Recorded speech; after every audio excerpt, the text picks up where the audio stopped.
All right. Welcome in to Toilets, Two Titles, episode number 11. I am your host, John Sheps.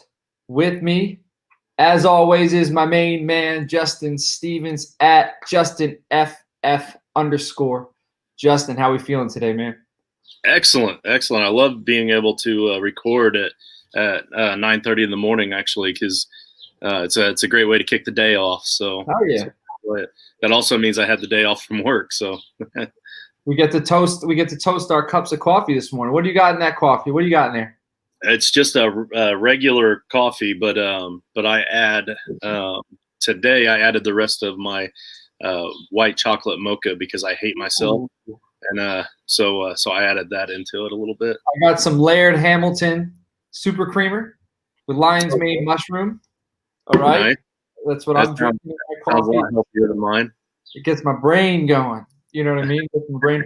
Shout out to Uncle Steve. Uncle Steve is in the YouTube chat right now. Well, we're going to get into an announcement that includes Uncle Steve here shortly, but let's go through the normal stuff that we always do. You can find us on Twitter at Toilets to Titles. Tweet at us, especially as the season gets going. DMs are open. You know, if you got a draft coming up, you have a question. You got a keeper league coming up, you have a question. Trades, whatever. Tweet at us if you want us to retweet it and get it out there. If it's a poll, DM us if you want to keep it on the low. You know, and we'll reply. And there's a chance we might bring one of your questions on air because we're always looking for stuff for the Justin's Toilet Talk segment. You can find me on Twitter. Steps. Nate, our sometimes visual co-host, but all the time virtual co-host.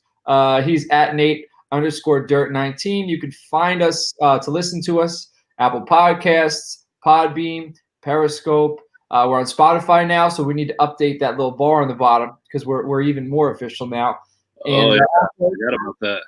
Our YouTube channel. So you could find us on the YouTubes, and if you're like Uncle Steve, you could be on right now talking to us as we're going, and we speaking to you. So today's episode is a big one. We talked about quarterbacks last week. We did our quarterback rankings. If you didn't listen to it, go back. I'd suggest you listen to it, or it's going to get published on our buddy Joshua's page, Fusion Fantasy Football. Today we're doing running back redraft. So it's redraft or single season. If you're in it to win it this year, you're going all in Dynasty. You're looking at a 1 year window, right? I mean, you clearly, you always want to think long term, but we're talking in a 1 year sense right now. So that's what we'll be talking about. But before we move on to that stuff, and before we move on to toilet literature, Justin, why don't you tell everybody about the Frankenstein League? Who all's in? I know it's full, and this week we're going to get it up and running. We're going to stay on and finalize all the rules after this, and we're going to start sending out invites. So let everybody know who made it.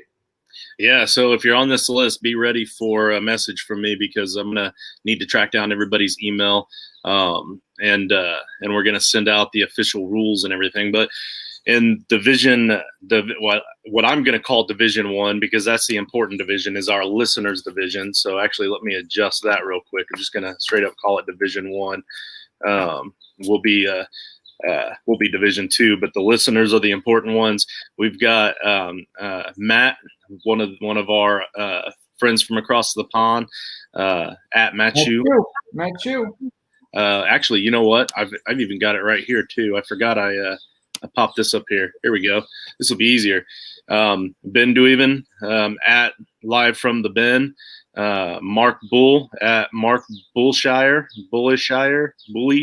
I'm not exactly sure how he would pronounce that. Shire, like Lord of the Rings. Okay, I'm not a big Lord of the Rings fan. Get out of here.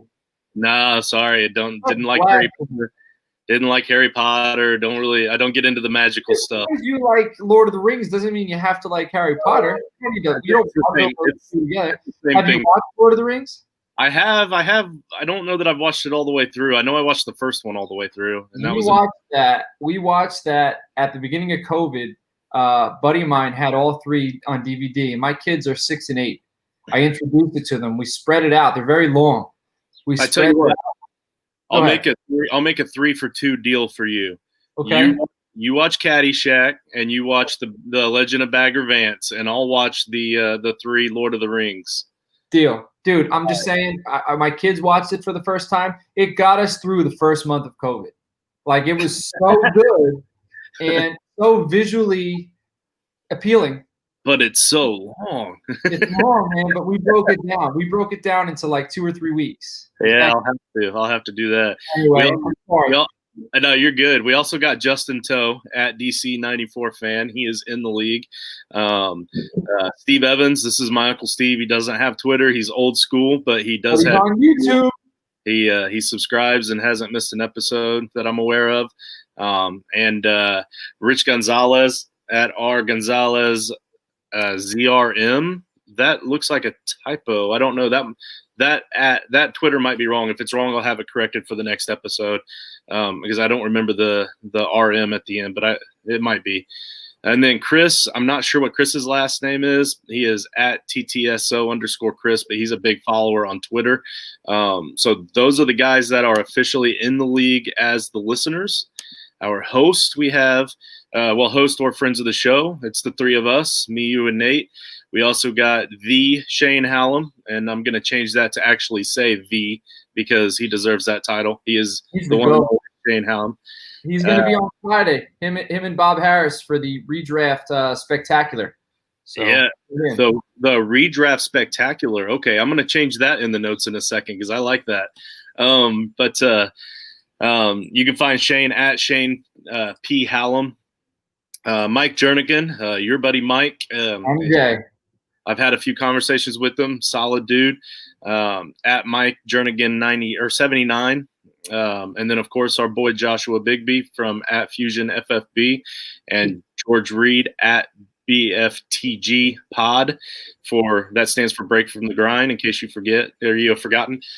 All so far have been wonderful guests of the show, huge supporters of us, and we're excited to be in a league with them. But I'm going to tell you what, man, this is going to be quite possibly the toughest league that I've been in yet. Like, there's a lot of solid names here, not just on this list. Like I said, even with the listeners, we've got some players, we've got some old school, some new school. We got a lot of different guys in this league. It's going to be exciting. 14-team league.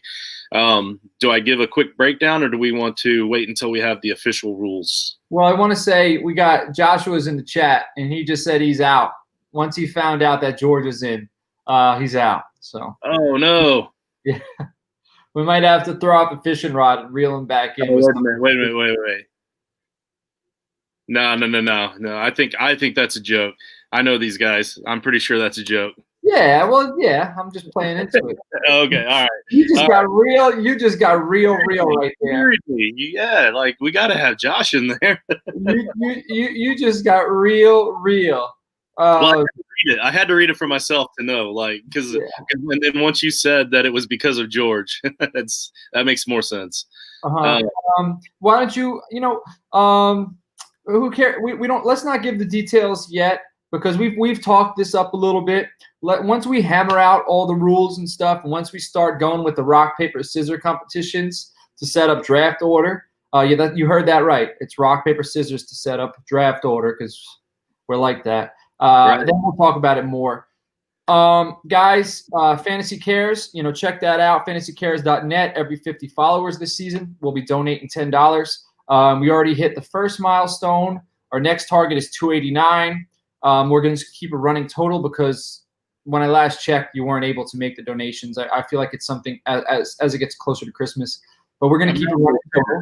I messaged Scott about it, and he didn't give me a definite answer. He pretty much just said donate it to a cause that feels good to you. But right. I feel like they will open that up again later. If not, then we'll come up with something. Like on my birthday, Tim Tebow's birthday was last week, and I tweeted something out. He's got something going on right now with human trafficking. Oh, okay. So, that's something that, I find a great cause. That's something that's done in the dark. I think some light needs to be brought to it. A lot of people go missing. So I made a donation to that. We could. Yeah, we'll just post on there to let Scott know that he's part of the motivation for that as well, so that You know, we would have to change the hashtag if that happens, but I'm sure everybody would understand. Yeah. The main point is we're going to donate to a cause. You guys are helping us by sharing our stuff and following us, and we want to help somebody else. It's like a full circle here. So, like I said, the next milestone is 289. Now we have toilet literature. Justin. Oh, is it time for that already? Okay.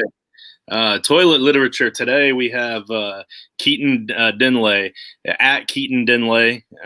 Actually, let me see if I believe I have that in the banners here, so we can pull it up. Well, what did I do with it? There we go. Keaton. At Keaton Dinley. That's how you spell it right there. It's at KEATONDENLAY for those of you listening on the podcast, of the Fantasy Sports Writers Association. He wrote on Twitter, "Your league should not have IR spots for the virus." And he had little clapping hands in between every single word for emphasis.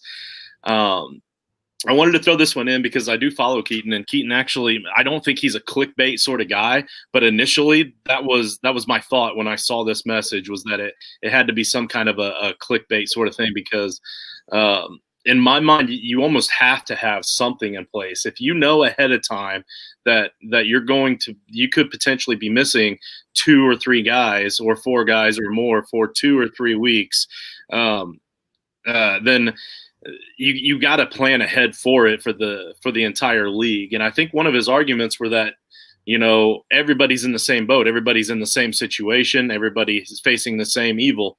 But I was talking with Uncle Steve last night about this over the phone. Yeah, I was talking to him about it over the phone, and he gave me some good feedback a few years ago when the hurricane hit in Tampa Bay.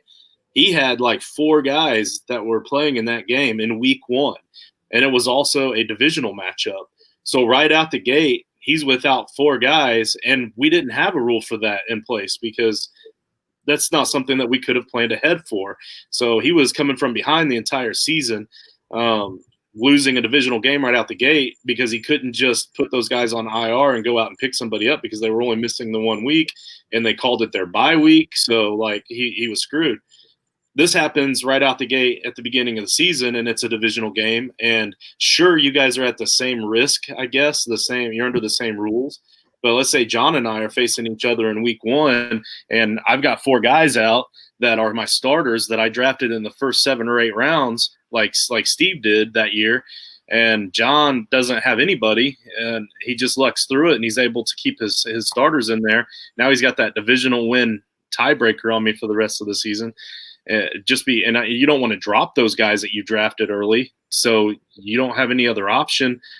Some leagues aren't very deep with their bench. I mean, there's a lot of different things that could go into it, and I'm not saying that every league should have an IR spot necessarily, but I will say that every league that I'm in so far, if they don't have a plan already in place, they've at least talked about it and are most likely going to. And so that's kind of where I go from with this, and I don't want to spend a huge amount of time on it, but you can't get on at Keaton Dinley to kind of discuss how you feel about it as well. But what do you think, John? I mean, given the current climate, Kermit the Frog here, given the current climate of things, I just feel like you're being a Grinch. If you don't think there should be IR spots. This is hopefully something that's only going to happen once in our lifetime. Just be a little loose. Leave it open. IR designations. I expand IR spots. I think it should be anyone who's got COVID or out due to COVID. I don't think there should be a cap on the amount of IR spots. I think it should be limitless for COVID. If it comes out that teams are finding a way to make it work so that they could fit guys on the roster for a certain point, and it's maybe it's a little sketchy, like this guy's not actually sick, they're just, which hopefully that's not the case, then maybe make adjustments. But why care? We're all in the same boat, and it's a freak thing. It's an act of nature or science, but in the way it's spreading. So I just think let it be. Let these guys. We're lucky enough just to have a season, so why even bicker about something like that? So that's my thought. Hopefully, we're lucky enough to have a season. We are. We're gonna have a season, bro. I agree. I'm optimistic as well. Cheers to that. Absolutely. Let's see. I'm trying to find. Oh, here it is. Here is the next one I wanted to talk about. Jeff Lambert at Jeff Lambert 77. Many of you were voting for us against Jeff in the big tournament thing that we had about a month or so ago for shows or Twitter handles that had fewer than 2,000 followers, and we tore it up in that tournament. We got a lot of support from people we weren't even expecting, and but ever since that tournament when we faced against Jeff, I started following him. This dude is a brain, and he's a hustler. He does a lot of hard work for the industry and for his website. Goingfor2.com, I believe is the name of it, but I at least got the Twitter handle there. You can look him up through his Twitter and see that website as well. It's at Jeff Lambert 77. But he had something extremely interesting called Build Your Franchise Quarterback from these 6 quarterbacks. Right. You must choose each quarterback only once, okay? And actually, I didn't throw mine in there, but he made it extremely difficult. It wasn't one of those real easy one where you got 6 golden quarterbacks that you have to choose from. He had 2 good ones. He had Tom Brady and Drew Brees in there, but then you got Mitch Trubisky, Jameis Winston, Jared Allen, and Baker Mayfield. So you're supposed to choose accuracy, arm strength, decision-making, legs, leadership, and pre-snap reads. I'll go over Nate's real quick first. He did send me his. He said that if it were up to him, he would have Baker Mayfield's accuracy. And I know this sounds sloppy at first, but if you think about the options, because the good ones, he had leadership, Tom Brady, makes sense. Pre-snap read, Drew Brees, makes sense. Legs, Mitch Trubisky, and he said that that's just because he doesn't have arms, may as well use his legs. Decision-making, which this one's kind of skeptical. He said decision-making was Jameis Winston. I mean, he can't even go to a crab shack without Those aren't decisions. That's just like Jameis Winston is the opposite of making decisions. He's right. Just all instinct. Just let it go. Yeah, that's true. And then the last one was arm strength, Allen, which also makes sense because he does have a rocket arm. But I can't really, jump in and defend why Nate would pick what he picked for who. But altogether, so imagine that quarterback, a quarterback that had great leadership, great pre-snap reads, decent legs, solid, strong arm. But then he has Mayfield's accuracy and Jameis Winston's decision making. So like I said, there were some tough choices in there. Mine, just to throw it out there, mine was I chose to use Brady as the decision maker because he does make smart decisions on the field, and Brees as accuracy. Because in my mind, if you build a quarterback around that, the rest of it doesn't necessarily matter so much. I did have Jameis Winston's arm strength in there because I had to throw him in there somewhere. And Baker Mayfield's legs, because I don't think the legs matter as much either. Allen's Allen's leadership, and then Mitch's pre-snap readings. So the pre-snap reading, in my mind, Mitch Trubisky isn't the greatest at it, but if you've got Tom Brady's decision making after the ball snapped, then it'll help make up for a lot of that. And I don't know why I kept saying Jared Allen. I was meaning Josh Allen as a leader. I don't think that Josh Allen is a bad option there, but if I'm going to use Brees and Brady for the others, I was stuck with somebody.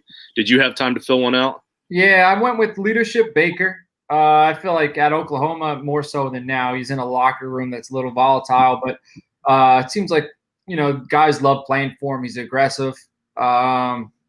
Passionate, so I'll go with Baker there. Pre-snap, then I'm gonna go with Brady. Legs, I'm gonna go with Mitch. Decision making, I'll go with Josh Allen, because I don't think decision making is necessarily is bad thing. I think it's accuracy. Arm strength, I'll go with Jameis, and then accuracy, I'll go with Brees.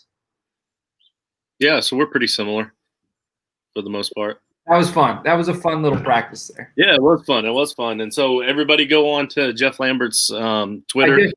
I just shared it from the Toilets to Titles account, as well as that foundation that for the human trafficking.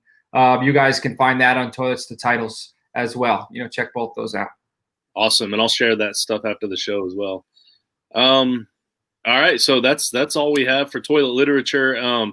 For any of you out there watching that might want to add something to it, send it my way. And if we like it, we'll add it. Most likely we'll add it anyway, because why not? We can talk about anything on the toilet. Oh, also another thing about Jeff Lambert is he straight up said in his comments that he came up with this idea while he was sitting on the toilet, because that's where he does his best thinking. So who knows? Maybe one day soon we'll have Jeff on the show, and we can talk about his website as well. So it was meant to be. Went from one toilet to another toilet. That's right. Via brain. All right. Now we're going to talk about running back rankings. Joshua's in this chat now from Fusion Fantasy Football, and that's where you're going to be able to, find these along with his. He's being so gracious as to allow us to, put our product on there, and we really appreciate that. We did quarterbacks last week, and today we're doing running backs. So I think it's pretty. Everybody's rankings are going to be pretty similar at the top. I'll get started. Our top three, we actually have Barkley coming in at 1, McCaffrey coming in at 2, and Zeke coming in at 3. Me and Nate both had Barkley at 1, and Justin had Barkley all the way back down at 2. So there's there, and then I actually had McCaffrey at 3rd behind Zeke, and Nate had McCaffrey at 3rd. Well, all right. Let me get into Zeke before I get into. So Barkley, I don't think me having Barkley 1 isn't as data based as me having Zeke at 2. Barkley, I just feel like his ceiling is so high, and he hasn't had that season yet, that I think he's in his career, he's going to have 2 or 3 years where he blows everybody out of the water. He's just that talented. Can you say that's lazy analysis? Because I'm not talking about his offensive line. I'm not talking about his quarterback. I'm not talking about his wide receiver. I'm not talking about his team. I'm just talking about him. You could say that. But watching the game and then watching players like him, it's coming. And I just feel like this is the year that he is going to he's going to make his money this year. He's going to make bank. He's coming up on a contract soon. It's not due next year, but he still might get it. But I just feel like it's coming. Do I think McCaffrey is that much further behind him? No, but I do have McCaffrey at 3 because I have Zeke at 2. The reason I have Zeke at 2, the guy averages like 50 receptions a year, okay? But this is going to be the first season where he does not have to face 7 in the box regularly. I just think he is going to eat at such a high rate. I think the guy's going to average 15 points a week in PPR. That's his floor. I think he's going to win the rushing title this year. And with guys like Amari Cooper and CeeDee Lamb and Michael Gallup, what they're very good at is they're stretching the field. Blake Jarwin stretching the field as well. So you got 4 guys who can get down the field. Defenses are going to have to play back. So now in the passing game, you're going to have him taking 5-yard dump-offs for 15, 20 yards. Do I think he's going to be that much higher than Christian McCaffrey? No, because Christian McCaffrey's a dude. But I just have – they're very close. I got Barkley 1. I got Zeke 2. I got McCaffrey 3. And then also, McCaffrey, Zeke has a lot of tread of his tires, but so does McCaffrey. I don't trust McCaffrey's offense as much as I trust Dallas's offense. I don't trust Teddy Bridgewater that much. Teddy's going to dump off, so he's going to get the catches. But I like Zeke's line. I feel a little more comfortable with him. But we were talking about before the show, the decision that I say I'll make, it's a lot different when I'm on the clock. It's easy to say all this. It's easy to say that I think Barkley's going to be the one just because I feel like it's coming. But when it's time to draft, I got to put my money where my mouth is. And I am a little headstrong, so I probably would make that Barkley choice. You guys will find out. Maybe I'll pick first in the redraft mock on Friday, so I have to make that decision. But enough. That was a long-winded explanation there. But if you have anything to say about those top three, chime in. Well, I mostly want to talk about what you said about the analytics and the numbers and that sort of thing. And I mean, I feel like there's two different sides. There's the eye test, and then there's the numbers. And I'm not much of a numbers guy, even though I try to be. I try real hard to learn and memorize numbers, but I mean, it's very difficult for me. But I'm definitely more of an eye test sort of guy, and all three of those guys obviously passed the eye test. I don't think you're going to go wrong with any of them. I was going to mention something about CeeDee Lamb adding to Cooper and Gallup to stretch that field, and that's why I'm so high on Jarwin. If I'm so high on Jarwin for that reason, it's important to note that our rankings here are based on PPR. So if I'm going to be that high on Jarwin, I should be really high on Zeke as well because of the PPR. Like you said, like 50 catches a season. We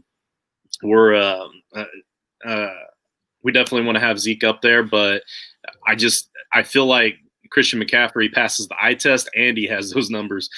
We've seen it with him. I think he's the safest bet.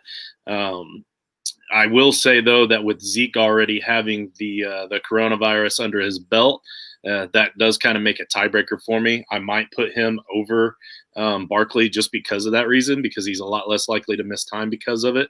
So that's something to consider as well. But for right now, I do still have Barkley number 2. All right, why don't you go over the next few here? The next 2? The next few. Oh, the next few. Okay, well, next on my list was Derrick Henry, but evidently we can't talk about him for a while because you and Nate are both so low on him. Like, I don't know why you guys hate him so much. So we're going to talk about – I'm playing. But we're going to talk about Alvin Kamara, Joe Mixon, and Dalvin Cook. Those were the next 3. We got Alvin Kamara is 4th on our list, 4th on John's list. I had him 5th. Behind Derrick Henry, and Nate had him 6th. So his average was 5 overall, but that's 4th on our list. So Alvin Kamara, again, it's PPR. That's the only reason I have him ranked this high. I think this is going to be Breeze's swan song season.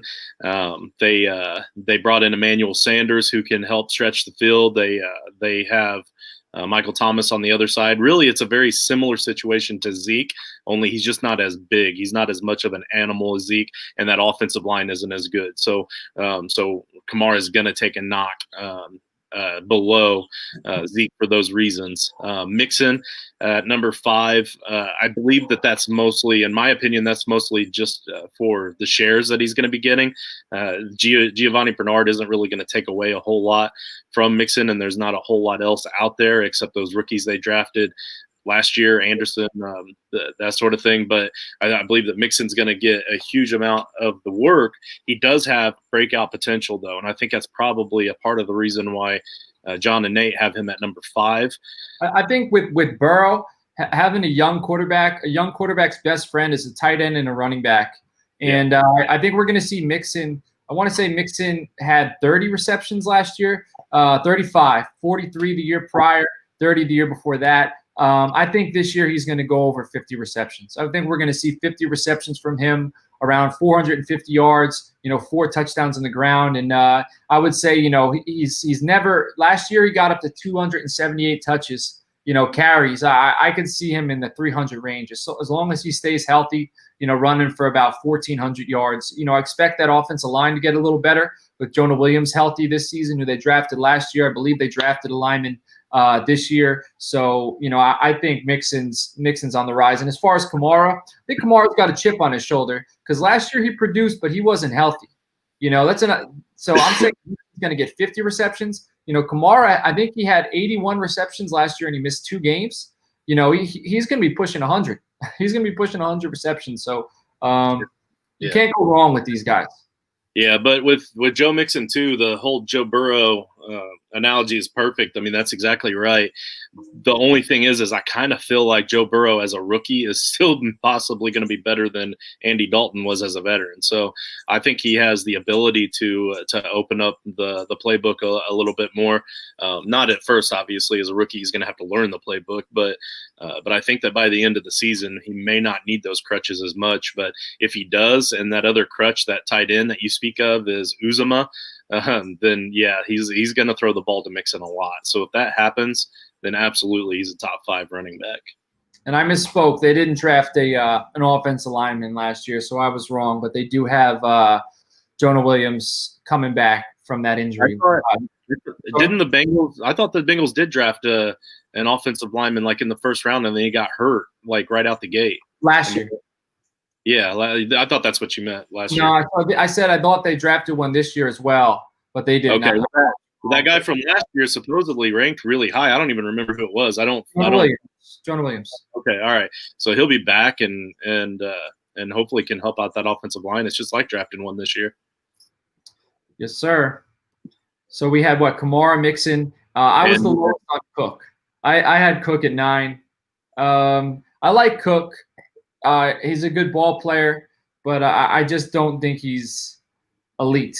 I think he's very good. I just don't have him in the elite class. But why don't you talk about Dalvin Cook? You're a little higher on him than me. Well, I'm high on him because on a points per game basis, he's definitely going to be a top 6 running back. So, but his durability isn't quite there either, and that's probably why we have Madison in our top 42 list here, but only because I had him at 36, so I bumped up that average on him because I am worried about that durability issue. But another thing I'm kind of concerned about with Dalvin Cook is the fact that Madison proved that he is a good running back in his own right, so he could potentially pull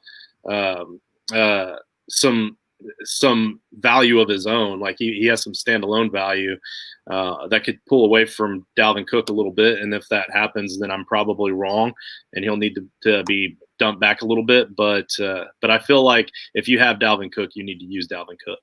I mean, he's in a contract year, right? They didn't pay him, so he's got money to earn. So a guy generally who's coming up on a contract, usually balls out. And usually the team that has to pay him or has to let him go, rides the wheels off him, like runs them into a wall, especially if they're going to let him go. So that is that could be good or bad with Cook, because we saw the last 2 seasons when they overutilize him, he may not make it through the season. Right. Very interesting. So after Cook, we had finally Derrick Henry's on the board. You have him 4th overall. Nate had him at 8. So we got Henry, we got Chubbs, and we got Jacobs. So again, I love the top 9.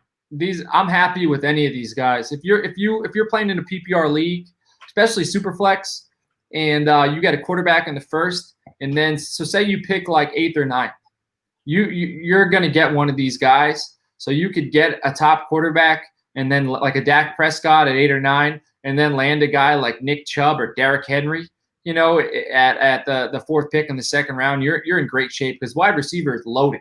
You can get somebody later on. You can get one of these top 9, because it's just as likely that one of these 3. I could see. I had Nick Chubb at 7. Nate had him at 7. You had him at 10. I think there's a possibility Nick Chubb breaks into the top 5 this year.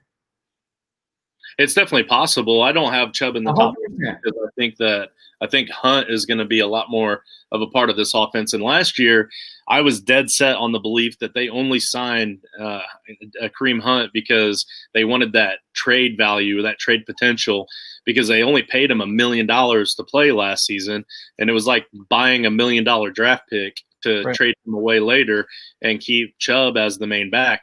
But they kept him. They have both backs there, so if they're going to. How many games did Hunt play last year? 4? How many did he play? I think he only missed 8 games. So he played in 8 games. Yeah. And Nick Chubb ran for 1,494 yards. Yeah. With Hunt around. You know what I mean? Right. So I'm not overly concerned Jarvis Landry's a little banged up. You don't know what you're getting from Odell Beckham. You don't know what you're getting from Baker Mayfield. I think if they want to be successful, utilize both those running backs, Yeah, definitely they should. And I think that if they utilize them both, then that's where I kind of see the numbers slipping a little bit for Chubb. But, I mean, not a lot. Obviously, the talent is going to rise. I still have him as a top 10 running back for sure. But I'm just – maybe we'll do a toilet board. If we don't have Derrick Henry or Nick Chubb on there, maybe we'll do – I'll take Chubb. You'll take Henry. Okay. Okay, and we'll still call it PPR too, because obviously this is PPR, and I still have Derrick Henry at 4, and I feel like I should probably explain that as well. To say, like, the argument to say that Derrick Henry, I don't like the fact that people say he can't catch, because he can, because he caught 100% of the pass attempts that were thrown his way outside of when Tannehill was just throwing it away or Mariota was just throwing it away, when it was actually a target sent his way with the intent of completing a pass. He caught 100% of his receptions. But that is kind of a crappy argument when they still don't throw it to him. Like, just because he can catch doesn't mean he will catch. So, but he does do great work with the ball, even when he catches the ball. He still picks up the ball. He's a dude. Yeah, his all-purpose yards are just going to be massive, just like they were last season. I don't see anything changing with that offense, except they're getting a little better. They've moved on to Jonnu Smith at tight end, A.J. Brown with another year under his belt. Tannehill in another year in that offense. I just think that offense is only going to continue to get better, and Derrick Henry is going to get the yards. So I think his yards are going to outdo the points lacked in receptions when it comes to guys like Chubb and Jacobs and other guys that I have him listed above. All right. I was just, while you were talking, I'm adding stuff to this the bathroom board. It's getting juicy. It's not something we may have to do an entire episode just on our bathroom boards. Tat? I said we may have to do an entire episode just on the bathroom board. Yeah. All right. So where are we? We were up, and then Josh. So I have the reason why that works for me is because I have Chubb 7 and Henry 8. So for me, that's like perfect in my analysis. I want to see it. Josh Jacobs, I think Bowden, might cut into his carries a little bit. But I still think Josh Jacobs is another ascending player. I feel very comfortable with him. And then next we have Austin Eckler, Aaron Jones, and Kenyon Drake. I think these three are wild cards. They're both guys who had monster years last year. And the question is, one of these guys, I think it's safe to say, is going to bite you in the ass. I think there's a good chance one of these three doesn't hit like they, I think everyone's expecting a lot from them. These are the guys that a lot of people are waiting till the third to get their first running back and are banking on one of these guys being RB1. I think it's safe to say that one of these three outplays their draft position and one of these three underplays their draft position. What do you have to say about that? Yeah, I think that you are absolutely right when you say that Eckler will outplay his position and Aaron Jones will underplay his position. I agree with you. I agree with you 100% because I have done that, not only in mocks, but in a particular draft for this season. I did that. I waited till the third round because it was a tight end premium. I took Kittle in the first round. I took I took Michael Thomas in the first round, Kittle in the second, and went to get my running back in the third round. And I was targeting in this area. I will also throw in Fournette, and I believe maybe Gurley was the other one. But I was targeting one of those guys in that group, and very fortunate. To compare those two, Gurley and Fournette, to these three, Gurley and Fournette are like the fallen guys who you're hoping play like their old selves. One more season, right? Are the ascending guys that you hope you're going to catch lightning in a bottle and they'll do it again. Right. And if you look at my ranks, whenever we post them on the website, I do have Eckler on the top of all 5 of these guys we're talking about. But Eckler was the one I ended up with there. So I'm comfortable with him as my RB1 for sure. Awesome. All All right. After that, we have Fournette, who you just spoke about. So Aaron Jones. Anyway, so Aaron Jones, Nate has him at 9, and Austin Eckler I have at 6. So I'm a little higher. I'm sorry. That's another homer pick, Nate and his Packers. Yeah, and then I got Eckler at 6, so I'm higher on him than you guys are. I think he's a PPR. He looked great last year, and in PPR formats, give me Austin Eckler. I think he's a home run. Then Aaron Jones, I have 11. You have 14, so definitely a drop off there. And then Kenyon Drake, we all pretty much have him as RB2. You have him 13. I have him at 13, and Nate has him at 12. And then after that, we get Leonard Fournette, who we both have at 15. Nate's higher on than us at 10. Then we have Clyde Edwards-Helaire. So me and you have him at 12. So me and you have him as the last RB1, and Nate has him at 16. I think that we're pretty, I like that Nate got him at 16, so pulls him back to 14. I think we have him in a good range. If you have Edwards-Helaire as your RB1, I wouldn't be too super comfortable with that. If he's your RB2, I'm feeling great. Because you can get enough of a, sorry? I'm sorry, go ahead. I was just going to say, then you can get a veteran like Mark Ingram a little later on. Or maybe grab a guy like Devin Singletary, two guys who you can probably get a little later that are going to be fighting for touches. But, if they're your RB3, I feel really good about CEH as my 2. Yeah, so CEH should at least get enough of a workload now that Damian is out this season to at least justify as a high-end RB2. I think, like you said, with us having him as the 12, our final RB1, I think both of us, I feel confident that both of us would probably draft another running back in the next round, just to clear that up a bit if that were the case. And then after that, we got Miles Sanders at 15. You had him at 8. I had him at 18, and Nate has him at 15. So I have him as a mid-level RB2. You have him as mid to late-level RB1. Nate has him, as an early-level RB2. So I think we've talked about Miles Sanders enough. I think he's good. It's that eye test. I'm sorry? It's that eye test. Yeah, I think he's good. I think he's very good, but I don't think he's guaranteed to be an RB1 every week. I think he's a great RB2 to have. And then after that, this is where I don't like Uncle Steve watching all these episodes, because in that second round, he's drafting 5th in our home league, and I'm 4th. And when Miles Sanders comes around that corner, he's going to know how badly I want him. Let him have yeah, you say that.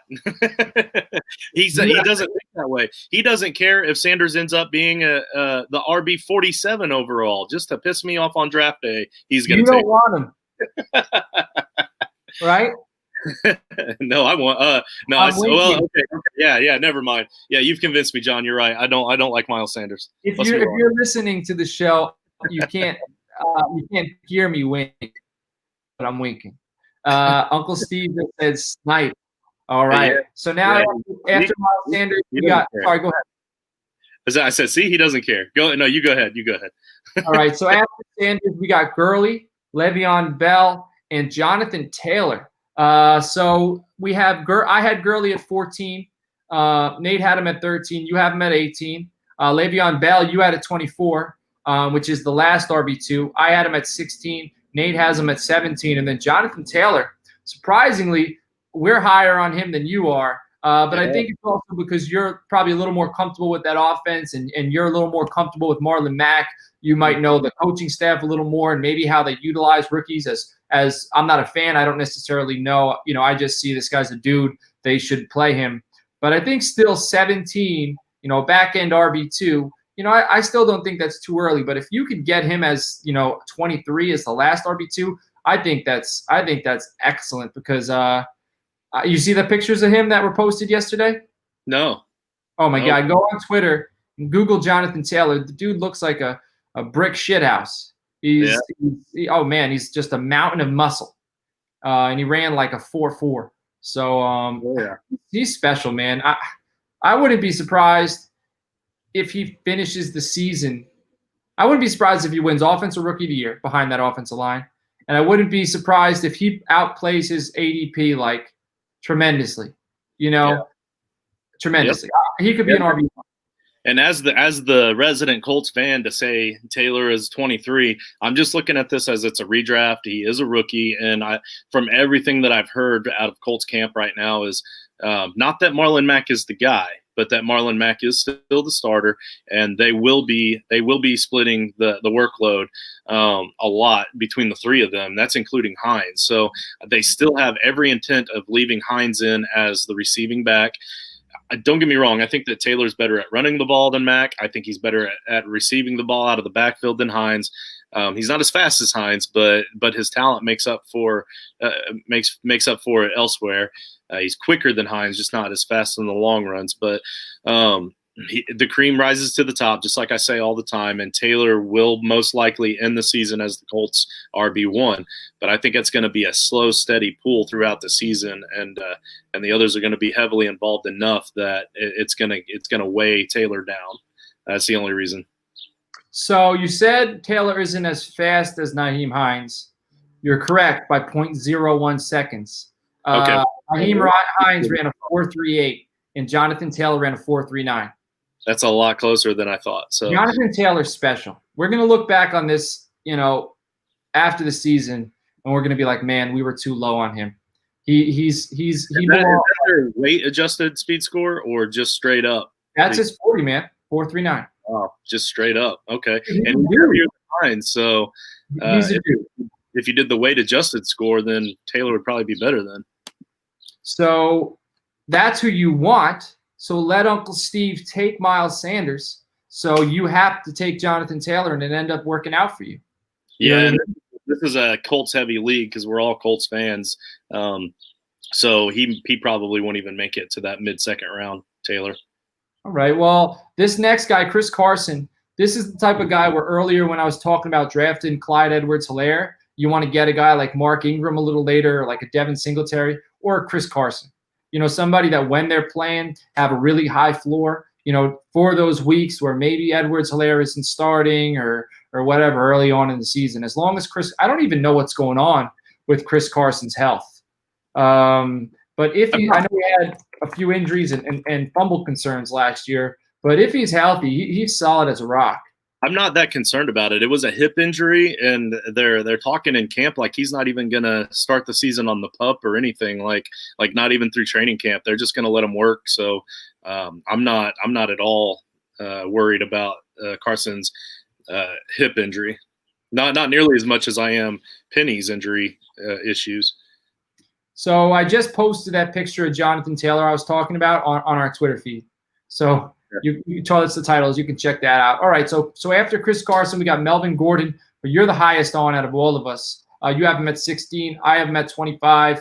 Nate has him at 23. We got David Montgomery, who we were all pretty similar on.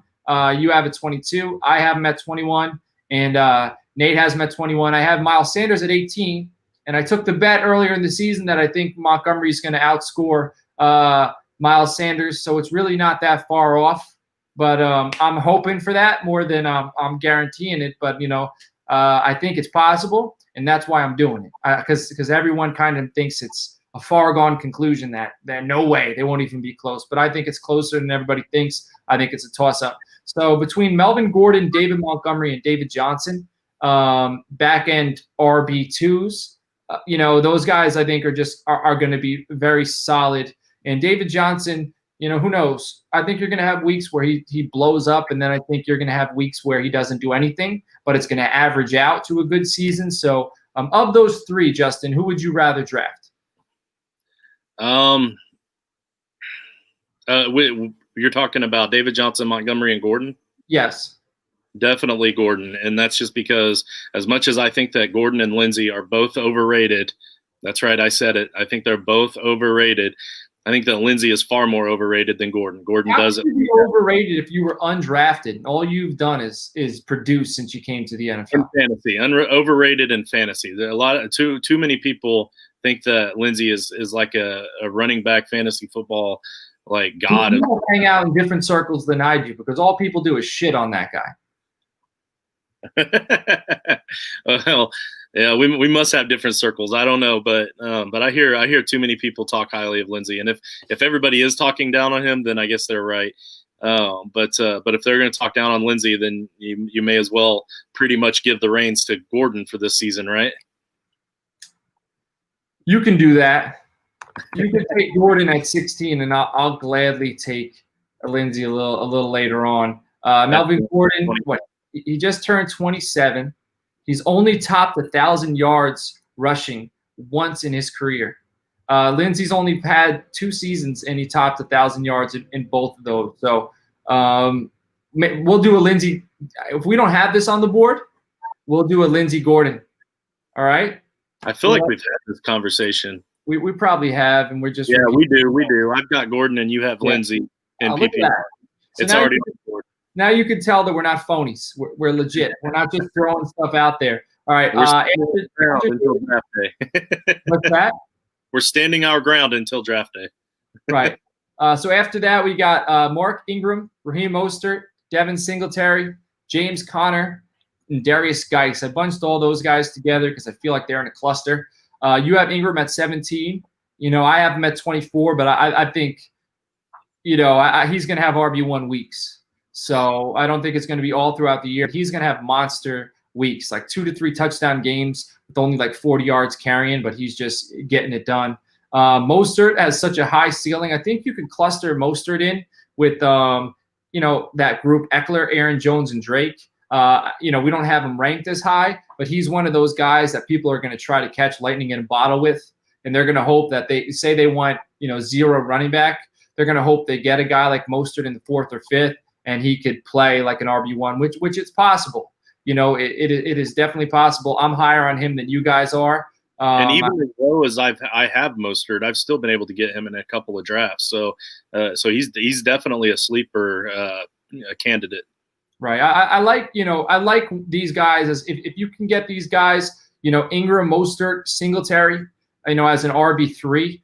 You're in very good shape. Singletary, Zach Moss, I saw a photo of him, and he's another dude who just looks like an animal. And here we go talking about pictures as if they matter, but it's that time of year. Usually it's videos, but right now we just got pictures of dudes, and Zach Moss looks like a monster. I hope the Bills run the ball like 50 times a game. I do. I did just look at that picture of Jonathan Taylor. He reminds me, if you remember Shredder from the Teenage Mutant Ninja Turtles. I remember Shredder. Of course, I remember Shredder with that mask on. He has the Colts blue and mask on in that picture, but yeah, he just looks ripped like Shredder did. So that was pretty awesome. I might have to make that my wallpaper. Dude, get somebody to superimpose him. Like cut him out, somebody who's good with graphics, and put him in like a Teenage Mutant Ninja Turtles background, try to swoop him up. We'll have to find somebody who's good. There we go. Hey, right, Joshua Bigby just put in the chat here that Melvin is the best receiver there right now. He wasn't in LNL or with the Chargers, and he still got what he got. Oh, okay, yeah. So he's saying he wasn't necessarily the best receiver out there and still got what he got on the receiving end. Now he's the best receiving option there. He might be onto something there because of Drew Lock. We still don't know 100% what we have in Lock. Clearly, Sutton's going to be a better wide receiver, but I mean, if he plays that off game a lot, then if he needs to rely on his running backs, then I agree that it would be Melvin in that situation as well. Melvin could very well be a better receiver and now, get 40 or 50 receptions to Lindsey's 15 or 20. But I think Lindsey is more explosive as a running back. We'll see. We'll definitely see. Steve also commented. I think he missed who you said after Mostert. After Mostert at 24, we've got Singletary, Connor, and Geis. Those were the next ones that John mentioned. So we got, that group of Ingram, Mostert, and Singletary, and Connor and Geis. Both of these guys, I have Geis at 28. You have Geis at 19. I have Connor at 23. You have him at 26. I hope Geis. I love Darius Geis coming out of college. I'm a broken record when it comes to that. I just don't really want to get my hopes up, and I don't know if he could stay healthy. So let's see. But if he plays like a running back 19, I'll be very happy because I own him in a few places. I think, these two guys both have injury concerns, both have high ceilings, but their floors are very low. Steve, this is my 5th round guy. So if you want him that bad, you're going to have to take him in the 4th. So Geis is my guy. He was taken kind of high in our home redraft league last year. And I thought it was crazy because when a guy has that serious of a knee injury like he did the year before, you got to give him that year off. We've already had this conversation on the show, but he's had that year off. Geis is going to be the man, and he's going to do incredible things, and he's going to end up in 2021's redrafts. He's going to be a top 6 pick and almost all the way across the board. Matter of fact, I'll make that one of my bold predictions. Hell yeah. I hope you're right. I really do. Because when he's healthy, he runs. So he reminds me of Marshawn Lynch. Like, he just runs. He's having fun, but he's also playing so violent. It's a beautiful thing, man. It's like Earl Campbell, just wants to, break through your arms and your face and your chest. That's what he wants to do. Uncle Steve, he said top 6. Justin said it. He didn't stutter. All right. So after Geis, we got 2021 and next year's draft, Steve. Just make sure this year, Steve, he wants him in the 2nd. What's that? Justin's going to take him in the 2nd. So hopefully nobody takes him before he picks. Yeah, there you go. All right. After Geis, we got to wrap this thing up. We got Cam Akers, Kareem Hunt, Phillip Lindsay. Those 3 are Akers looks to be the lead back in the Rams right now. He's got talent, but let's see how that pans out. I have him at 27. You have him at 30. We're pretty close.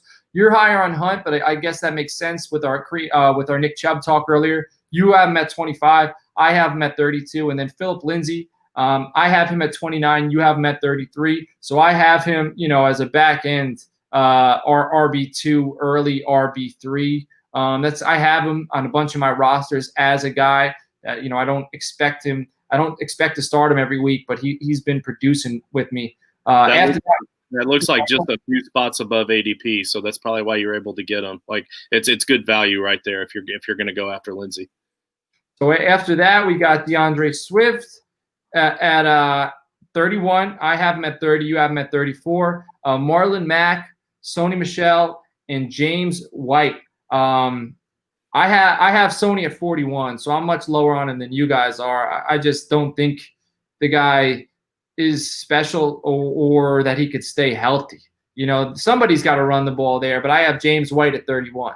So, I have White as the better of the 2. You have White at 35, 4 spots behind Sony Michel, especially in PPR. So we don't know how that offense is going to look, honestly. But I do think James White is the more talented of the 2. But Marlon Mack, you have him at 29.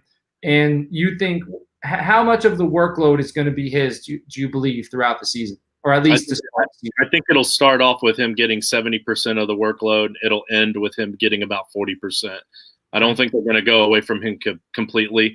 But I also think it kind of depends on how the playoffs are looking as well. If Phillip Rivers plays like Phillip Rivers played last season, where he really didn't even see the wide receiver and he was just closing his eyes and throwing up prayers, then we may be in a lot worse shape than we're anticipating with this good offense.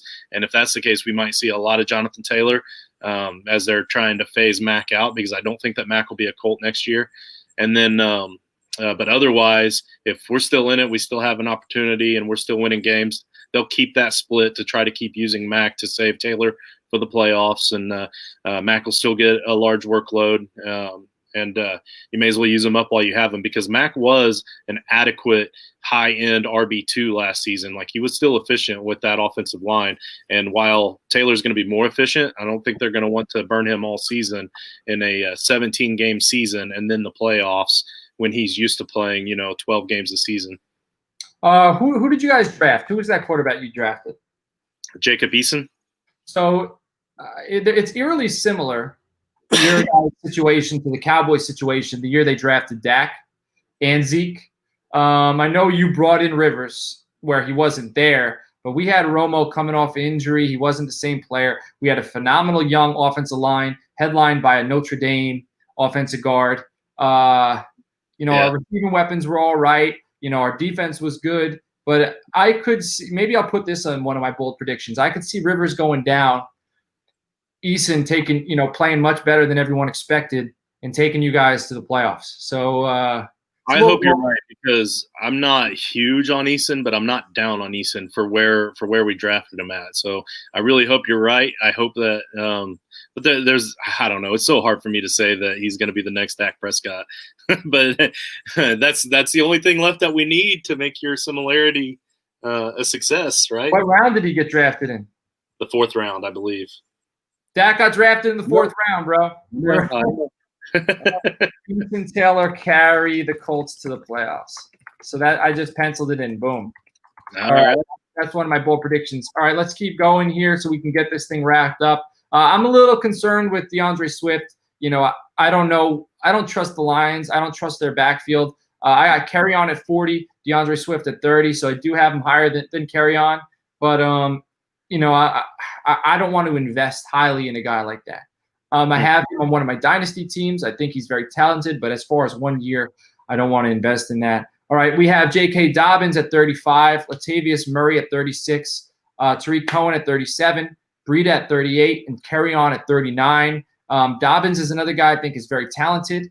I have Swift at 30, Dobbins at 36, just for 1 year, because I think I trust the Ravens. We've talked about this so much. I trust the Ravens backfield more so than the Lions, but there's more mouths to feed in Baltimore. Latavius Murray, I have him at 45. You have him at 32. You're higher on him. I can understand that. In that offense, he's going to get the ball, especially if Kamara goes down.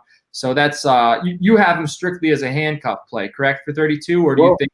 Well, mainly, but I'm mostly at that point. If you're talking your RB 3 and 4, then my consideration is that you may have to flex him from time to time. If you're gonna have a guy that you absolutely have to flex, it may as well be a guy that is at least going to get 5 or 8 touches a game, and hope that he can do something with it. Your uncle asked if we said Bell yet. Yes, we had Le'Veon Bell at 37. So Matt Breida, he's a guy. You have him at 52. I have him at 33. I have him one spot above Tariq Cohen. He's so talented. The dude can't stay healthy. So this is a guy that the talent's there, the opportunity's there. I think he's better than Jordan Howard.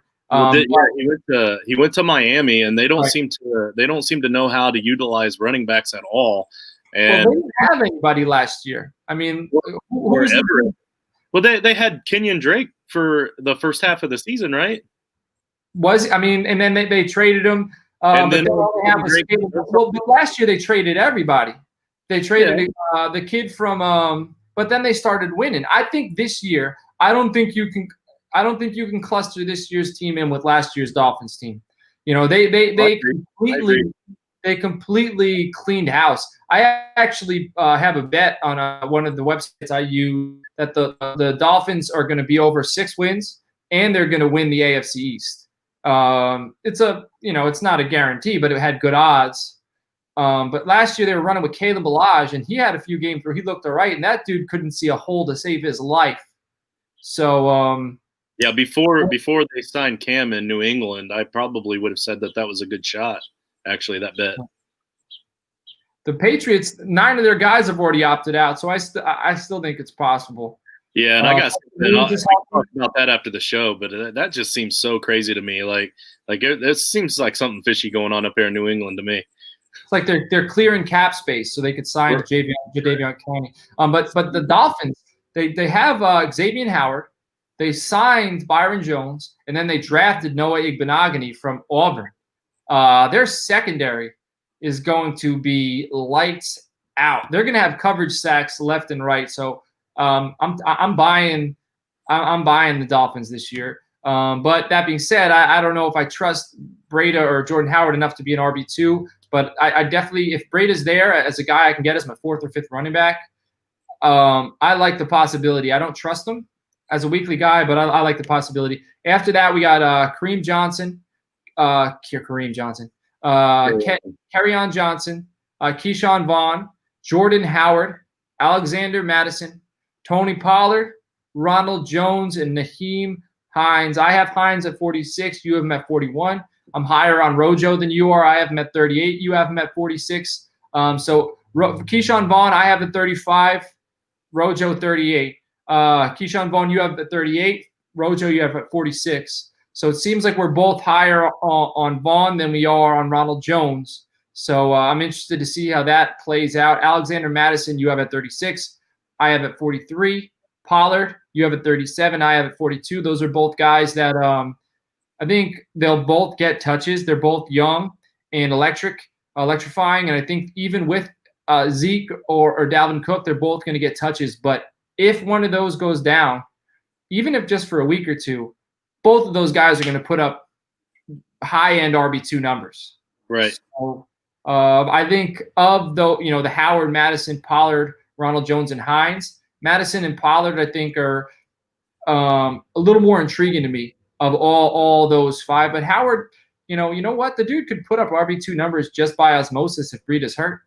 Especially if Tua's in. So he's an interesting name to know. He's a guy. And then Nyheim Hines, why don't you sell us on him as our 45th player?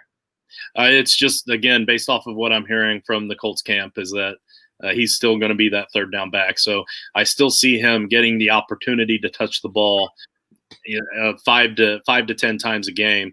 And if he has that opportunity and he has that breakaway speed that he has, let's say he gets his typical, 5 catches for 40 yards, and we're talking PPR here, so there's 9 points right there. That's a decent little flex play to have, because if he happens to score or breaks one for 40 yards on one of his catches, now he has double digits and he's having a good game for you in your flex. So at the 41 overall RB spot, that's kind of why I chose him there. All right, so that does it for our running back rankings. Joshua from Fusion FFB, we'll send this over to him, and once we get these rankings posted with his, we'll share the link so you guys can check them out. And if you want, use these as some sort of guide or help while you're doing your redraft drafts. And again, DMs are open. You can tweet at us if you're on the clock, or just scenarios, questions, whatever. Even if you just want to bounce something off of us, even if you're not going to listen to us, just send it to us, because A, we enjoy fantasy football conversation clearly, and B, it could be something that could help us, or we could even put it on the show and discuss it. It could be a good topic for toilet literature. So again, that does it. You can Justin, do we have anything we want to throw in there before we wrap this thing up? Yeah, and make sure you hit that subscribe button. Check us out on all of the formats. He's going to go over again in a second, but just one last time, we really appreciate you guys listening and taking your time. I mean, there's a lot of different shows out there you could be watching and learning from. But I was going to tease something else, but I don't think I should just yet. I want to talk to you about it after. Now I'm teased, though. Now my it's more of a. It's more of a personal thing than for the show. So, but it is fantasy related. So I don't know. I might tease it later, like in the next episode or something. That's fine. Now I was going to get some advice from you, the old timer. I was going to get some advice from you because you've been in this industry for a while. So. All right, we'll save it for the next episode. So we talked quarterbacks. Go back and listen to it. We got running backs here. We're going to try to get wide receivers out prior to Friday, that our episode with Bob Harris, Shane Hallam, where we're going to be doing a redraft mock. Hopefully we can get those out so we could use our own rankings while we're doing that mock. Follow us on Twitter at JustinFF_, at Coach Sheps, at Nate_Dirts19, at Toilets to Titles. Again, please subscribe on YouTube. Give us likes. Apple Podcasts, if you could, go on there. Subscribe, give us a review. All of that would be greatly appreciated. And as Justin, what do you always say? Just love each other, baby. Just love each other, man. I appreciate you listening. Take care.